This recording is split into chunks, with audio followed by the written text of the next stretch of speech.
suicide. There had been moments in the interval which had elapsed between the first inception of the idea and his present state of fixed determination when he had wavered. In these moments he had debated with Hamlet the question whether it was nobler in the mind to suffer, or to take arms against a sea of troubles, and by opposing end them. But all that was over now. He was resolved. Mr. Meggs's point, the main plank, as it were, in his suicidal platform, was that with him it was beside the question whether or not it was nobler to suffer in the mind. The mind hardly entered into it at all. What he had to decide was whether it was worth while putting up any longer with the perfectly infernal pain in his stomach. For Mr. Meggs was a martyr to indigestion. As he was also devoted to the pleasures of the table, life had become for him one long battle in which, whatever happened, he always got the worst of it. He was sick of it. He looked back down the vista of the years and found therein no hope for the future. One after the other, all the patent medicines in creation had failed him. Smith's supreme digestive pellets, he had given them a more than fair trial. Blenkinsop's liquid life-giver, he had drunk enough of it to float a ship. Perkins's premier pain preventer, strongly recommended by the sword-swallowing lady at Barnum and Bailey's, he had wallowed in it. And so on down the list. His interior organism had simply sneered at the lot of them. "Death, where is thy sting?" thought Mr. Meggs, and forthwith began to make his preparation. Those who have studied the matter say that the tendency to commit suicide is greatest among those who have passed their 55th year, and that the rate is twice as great for unoccupied males as for occupied males. Unhappy Mr. Meggs accordingly got it, so to speak, with both barrels. He was 56, and he was perhaps the most unoccupied adult to be found in the length and breadth of the United Kingdom. He toiled not, neither did he spin. 20 years before, an unexpected legacy had placed him in a position to indulge a natural taste for idleness to the utmost. He was at that time, as regards his professional life, a clerk in a rather obscure shipping firm. Out of office hours he had a mild fondness for letters, which took the form of meaning to read right through the 100 best books one day, but actually contenting himself with the daily paper and an occasional magazine. Such was Mr. Meggs at 36. The necessity for working for a living, and a salary too small to permit of self-indulgence among the more expensive and deleterious dishes on the bill of fare, had up to that time kept his digestion within reasonable bounds. Sometimes he had twinges. More often he had none. Then came the legacy, and with it Mr. Meggs let himself go. He left London and retired to his native village, where, with a French cook and a series of secretaries to whom he dictated at long intervals occasional paragraphs of a book on British butterflies, on which he imagined himself to be at work, he passed the next 20 years. He could afford to do himself well, and he did himself extremely well. Nobody urged him to take exercise, so he took no exercise. Nobody warned him of the perils of lobster and Welsh rabbits to a man of sedentary habits, for it was nobody's business to warn him. On the contrary, people rather encouraged the lobster side of his character, for he was a hospitable soul and liked to have his friends dine with him. The result was that nature, as is her wont, laid for him and got him. It seemed to Mr. Meggs that he woke one morning to find himself a chronic dyspeptic. That was one of the hardships of his position to his mind, The thing seemed to hit him suddenly out of a blue sky. One moment all appeared to be peace and joy. The next, a lively and irritable wildcat with red-hot claws seemed somehow to have introduced itself into his interior. So Mr. Meggs decided to end it. In this crisis of his life, the old methodical habits of his youth returned to him. A man cannot be a clerk in even an obscure firm of shippers for a great length of time without acquiring system, and Mr. Meggs made his preparations calmly and with a forethought worthy of a better cause. And so we find him, one glorious June morning, seated at his desk, ready for the end. Outside the sun beat down upon the orderly streets of the village. Dogs dozed in the warm dust. Men who had to work went about their toil moistly, their minds far away in shady public-houses. But Mr. Meggs, in his study, was cool, both in mind and body. Before him on the desk lay 6 little slips of paper. They were banknotes, and they represented, with the exception of a few pounds, his entire worldly wealth. Beside them were 6 letters, 6 envelopes, and 6 postage stamps. Mr. Meggs surveyed them calmly. He would not have admitted it, but he had had a lot of fun writing those letters. The deliberation as to who should be his heirs had occupied him pleasantly for several days, and indeed had taken his mind off his internal pains at times so thoroughly that he had frequently surprised himself in an almost cheerful mood. Yes, he would have denied it, but it had been great sport sitting in his armchair, thinking whom he should pick out from England's teeming millions to make happy with his money. All sorts of schemes had passed through his mind. He had a sense of power which the mere possession of the money had never given him. He began to understand why millionaires make freak wills. At one time he had toyed with the idea of selecting someone at random from the London Directory and bestowing on him all he had to bequeath. He had only abandoned the scheme when it occurred to him that he himself would not be in a position to witness the recipient's stunned delight. And what was the good of starting a thing like that if you were not to be in at the finish? Sentiment exceeded whimsicality. His old friends of the office, those were the men to benefit.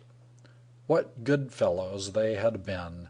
Some were dead, but he still kept intermittently in touch with half a dozen of them, and, an important point, he knew their present addresses.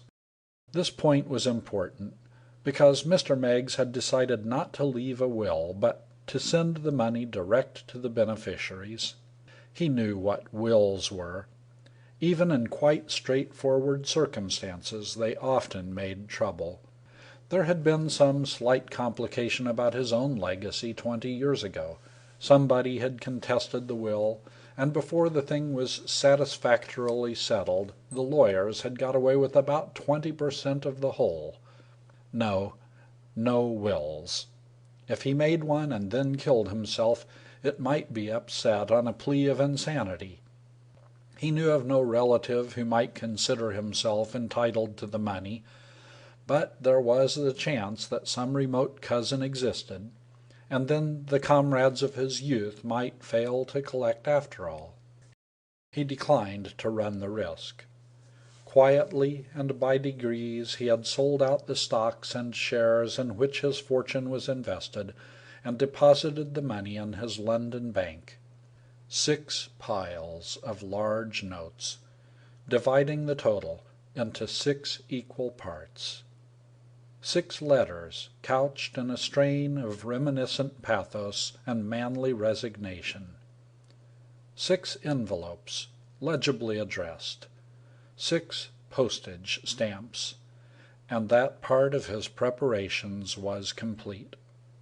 He licked the stamps and placed them on the envelopes, took the notes and inserted them in the letters, folded the letters, and thrust them into the envelopes, sealed the envelopes, and, unlocking the drawer of his desk, produced a small, black, ugly-looking bottle.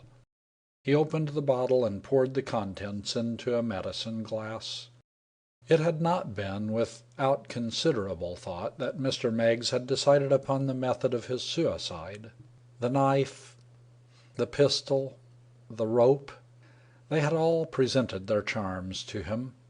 He had further examined the merits of drowning, and of leaping to destruction from a height. There were flaws in each.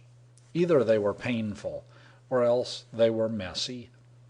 Mr. Meggs had a tidy soul, and he revolted from the thought of spoiling his figure, as he would most certainly do if he drowned himself, or the carpet, as he would if he used the pistol, or the pavement, and possibly some innocent pedestrian, as must infallibly occur should he leap off the monument. The knife was out of the question. Instinct told him that it would hurt like the very dickens. No, poison was the thing. Easy to take, quick to work, and on the whole rather agreeable than otherwise. Mr. Meggs hid the glass behind the ink-pot and rang the bell. "Has Miss Pillinger arrived?" he inquired of the servant. "She has just come, sir." "Tell her that I am waiting for her here." Jane Pillinger was an institution. Her official position was that of private secretary and typist to Mr. Meggs. That is to say, on the rare occasions when Mr. Meggs's conscience overcame his indolence to the extent of forcing him to resume work on his British butterflies, it was to Miss Pillinger that he addressed the few rambling and incoherent remarks which constituted his idea of a regular, hard, slogging spell of literary composition. When he sank back in his chair, speechless and exhausted like a marathon runner who has started his sprint a mile or two too soon, it was Miss Pillinger's task to unscramble her shorthand notes, type them neatly, and place them in their special drawer in the desk.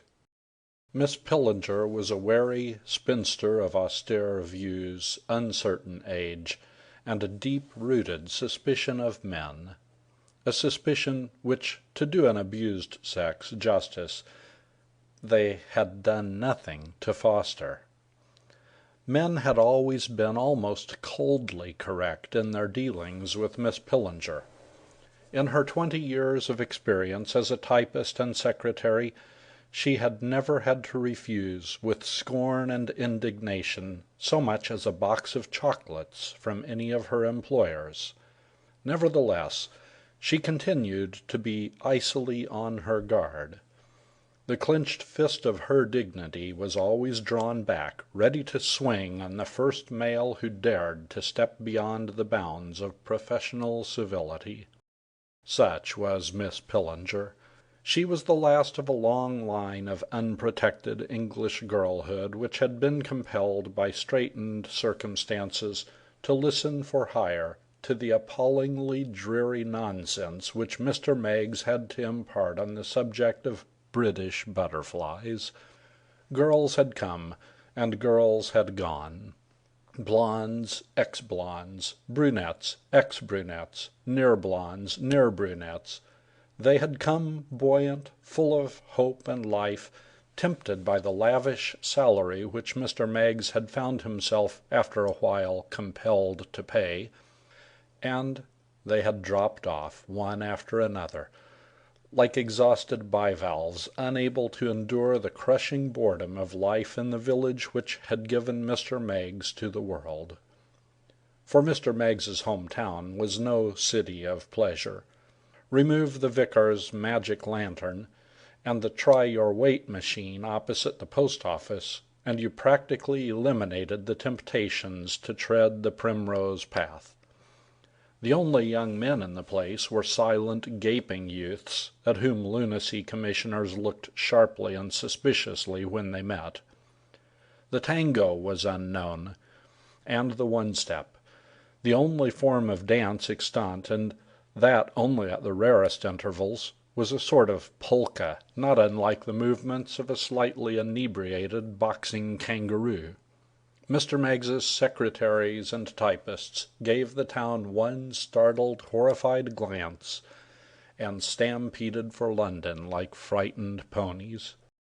Not so Miss Pillinger. She remained.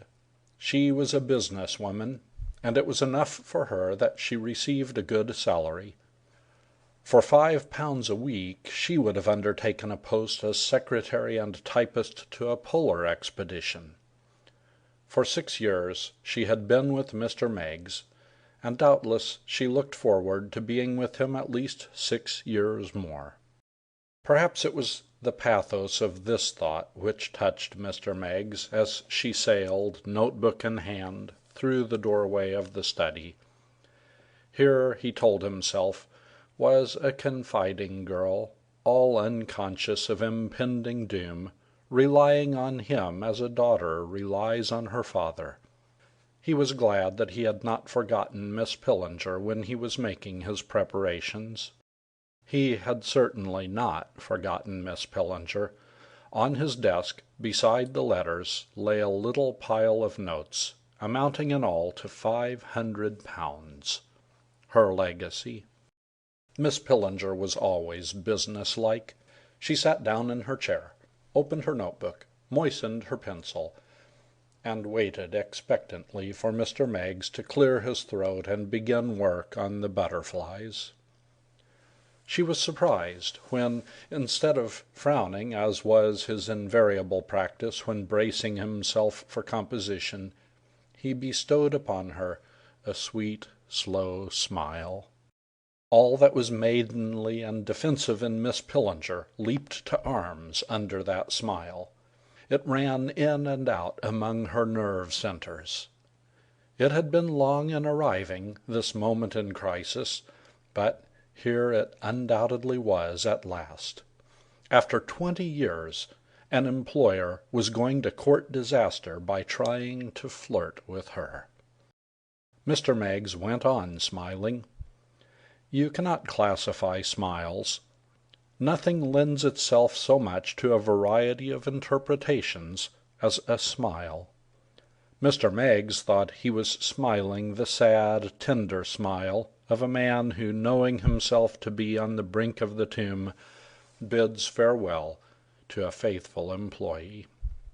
Miss Pillinger's view was that he was smiling like an abandoned old rip who ought to have been ashamed of himself.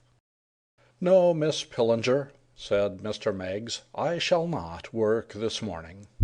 I shall want you, if you will be so good, to post these 6 letters for me." Miss Pillinger took the letters. Mr. Meggs surveyed her tenderly. "Miss Pillinger, you have been with me a long time now. 6 years, is it not? 6 years. Well, well, I don't think I have ever made you a little present, have I? You give me a good salary?" "Yes, but I want to give you something more. 6 years is a long time. I have come to regard you with a different feeling from that which the ordinary employer feels for his secretary. You and I have worked together for 6 long years. Surely I may be permitted to give you some token of my appreciation of your fidelity." He took the pile of notes. "These are for you, Miss Pillinger." He rose and handed them to her.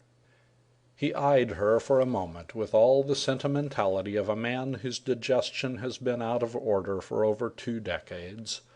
The pathos of the situation swept him away. He bent over Miss Pillinger and kissed her on the forehead. Smiles excepted, there is nothing so hard to classify as a kiss. Mr. Meggs' notion was that he kissed Miss Pillinger much as some great general, wounded unto death, might have kissed his mother, his sister, or some particularly sympathetic aunt. Miss Pillinger's view, differing substantially from this, may be outlined in her own words. "Ah!" she cried, as dealing Mr. Meggs's conveniently placed jaw a blow which, had it landed an inch lower down, might have knocked him out. She sprang to her feet.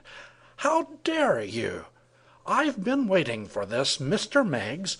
I have seen it in your eye. I have expected it. Let me tell you that I am not at all the sort of girl with whom it is safe to behave like that. I can protect myself. I am only a working girl." Mr. Meggs, who had fallen back against the desk, as a stricken pugilist falls on the ropes, pulled himself together to protest. "Miss Pillinger," he cried, aghast, "you misunderstand me. I had no intention—" "Misunderstand you? Bah! I am only a working girl." "Nothing was farther from my mind." "Indeed, nothing was farther from your mind. You give me money. You shower your vile kisses on me. But nothing was farther from your mind than the obvious interpretation of such behavior." Before coming to Mr. Meggs, Miss Pillinger had been secretary to an Indiana novelist. She had learned style from the master.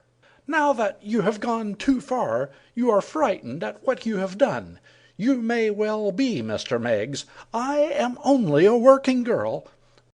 "Miss Pillinger, I implore you." "Silence! I am only a working girl."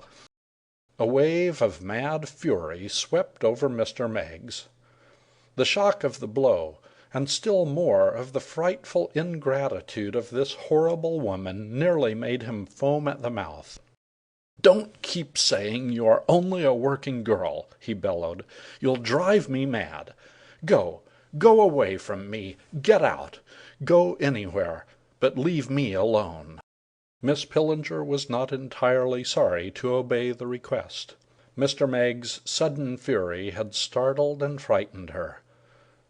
So long as she could end the scene victorious, she was anxious to withdraw. "Yes, I will go," she said with dignity as she opened the door. "Now that you have revealed yourself in your true colors, Mr. Meggs, this house is no fit place for a She caught her employer's eye and vanished hastily. Mr. Meggs paced the room in a ferment. He had been shaken to his core by the scene. He boiled with indignation. That his kind thoughts should have been so misinterpreted, it was too much. Of all ungrateful worlds, this world was the most— He stopped suddenly in his stride, partly because his shin had struck a chair, partly because an idea had struck his mind. Hopping madly, he added one more parallel between himself and Hamlet by soliloquizing aloud. "I'll be hanged if I commit suicide," he yelled. And as he spoke the words, a curious peace fell on him, as on a man who has awakened from a nightmare. He sat down at the desk. What an idiot he had been ever to contemplate self-destruction! What could have induced him to do it? By his own hand, to remove himself merely in order that a pack of ungrateful brutes might wallow in his money? It was the scheme of a perfect fool. He wouldn't commit suicide, not if he knew it. He would stick on and laugh at them. And if he did have an occasional pain inside, what of that? Napoleon had them, and look at him. He would be blowed if he committed suicide. With the fire of a new resolve lighting up his eyes, he turned to seize the 6 letters and rifle them of their contents. They were gone. It took Mr. Meggs perhaps 30 seconds to recollect where they had gone to. And then it all came back to him. He had given them to the demon Pillinger, and if he did not overtake her and get them back, she would mail them. Of all the mixed thoughts which seethed in Mr. Meggs's mind at that moment, easily the most prominent was the reflection that from his front door to the post office was a walk of less than 5 minutes. Miss Pillinger walked down the sleepy street in the June sunshine, boiling, as Mr. Meggs had done, with indignation. She, too, had been shaken to the core. It was her intention to fulfill her duty by posting the letters which had been entrusted to her, and then to quit forever the service of one who, for 6 years a model employer, had at last forgotten himself and showed his true nature. Her meditations were interrupted by a hoarse shout in her rear. Turning, she perceived the model employer running rapidly towards her. His face was scarlet, his eyes wild, and he wore no hat. Miss Pillinger's mind worked swiftly. She took in the situation in a flash. Unrequited guilty love had sapped Mr. Meggs's reason, and she was to be the victim of his fury. She had read scores of similar cases in the newspapers. How little she had ever imagined that she would be the heroine of one of these dramas of passion. She looked for one brief instant up and down the street. Nobody was in sight. With a loud cry, she began to run. "Stop!" It was the fierce voice of her pursuer. Miss Pillinger increased to third speed. As she did so, she had a vision of headlines. "Stop!" roared Mr. Meggs. Unrequited passion made this man murderer, thought Miss Pillinger. "Stop!"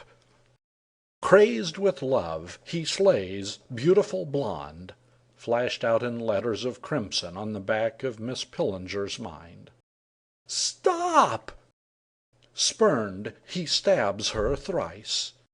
To touch the ground at intervals of 20 yards or so, that was the ideal she strove after. She addressed herself to it with all the strength of her powerful mind. In London, New York, Paris, and other cities where life is brisk, the spectacle of a hatless gentleman with a purple face pursuing his secretary through the streets at a rapid gallop would, of course, have excited little if any remark. But in Mr. Meggs's hometown, events were of rarer occurrence.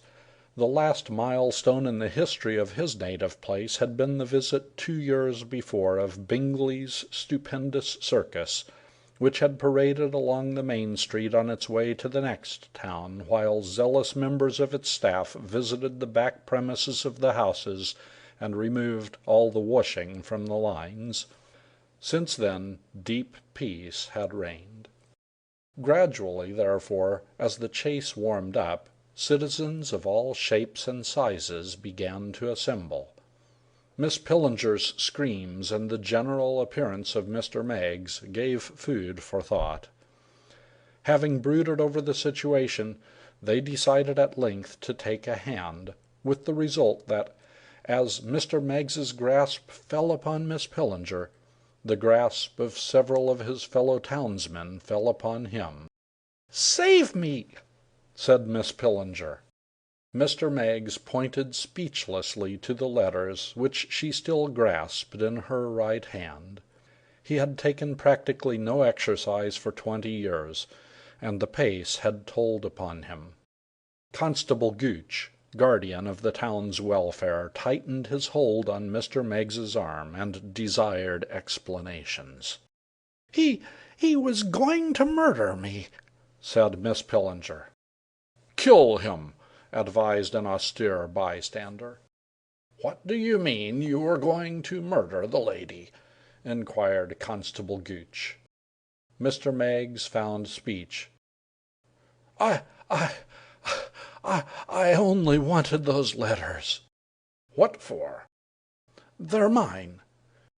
"You charge her with stealing 'em?" "He gave them me to post with his own hands," cried Miss Pillinger. "I know I did, but I want them back." By this time the constable, though age had to some extent dimmed his sight, had recognized beneath the perspiration features which, though they were distorted, were nevertheless those of one whom he respected as a leading citizen. "Why, Mr. Meggs," he said. This identification by one in authority calmed, if a little disappointed, the crowd. What it was they did not know, but it was apparently not a murder, and they began to drift off. "Why don't you give Mr. Meggs his letters when he asks you, ma'am?" said the constable. Miss Pillinger drew herself up haughtily. "Here are your letters, Mr. Meggs. I hope we shall never meet again." Mr. Meggs nodded. That was his view, too. All things work together for good. The following morning Mr. Meggs awoke from a dreamless sleep with a feeling that some curious change had taken place in him. He was abominably stiff, and to move his limbs was pain. But down in the center of his being there was a novel sensation of lightness. He could have declared that he was happy. Wincing, he dragged himself out of bed and limped to the window. He threw it open. It was a perfect morning. A cool breeze smote his face, bringing with it pleasant scents and the soothing sound of God's creatures beginning a new day. An astounding thought struck him.